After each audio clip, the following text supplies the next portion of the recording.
Everyone's friendly and wonderful. It's known as a friendly little town. A town of 250 people, one store, No streetlights. one fire station, We got crosswalks. and 4 churches. Who would have thought in a little town like this that something like that would happen, but it did. It could happen anywhere.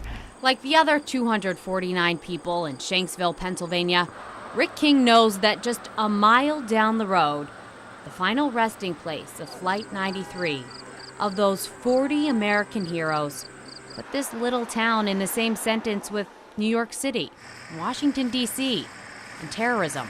I think you've come to embrace it. You know, the people here in town, we're a part of history. Our name the name of Shanksville will always be associated with September 11th.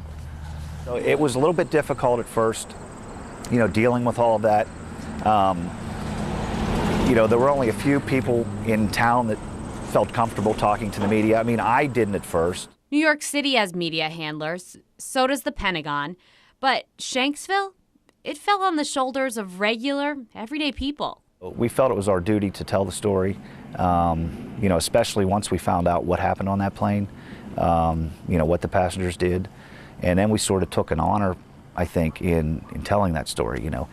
Part of that story today is how the family, called Shanksville, Pennsylvania, grew to include the families of those who died on Flight 93.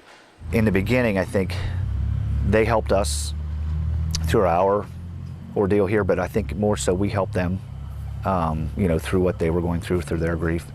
As the months and years passed, Shanksville accepted its place in American and world history. If this plane hadn't gone down, obviously, it would have hit either the Capitol or the White House. They knew that if they didn't act, they were going to die. You know, they knew what that plane was going to be used for. Through cell phone calls to their loved ones, they knew what was happening in New York and in Washington. And they knew that if they did act, they were probably still going to die.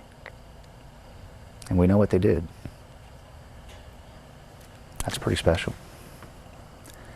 Shanksville today is now part of a pilgrimage for people paying their respects. It takes me, my yard normally takes me 10 minutes to mow. In the summertime, I'm shutting the mower off probably 10 times, you know, giving directions to people. But other than that, it hasn't changed. No, we're the same. A town forever changed by terrorism and heroes and happenstance. Life goes on, absolutely. Shanksville today is also the same as it was on September 10th, 2001. You think the people changed? No, I don't. I don't think so, no. Oh yeah, we're still the same. I mean, you know, we go on, we live life, you know, we raise our children, you know, we coach Little League, we coach basketball, we have picnics.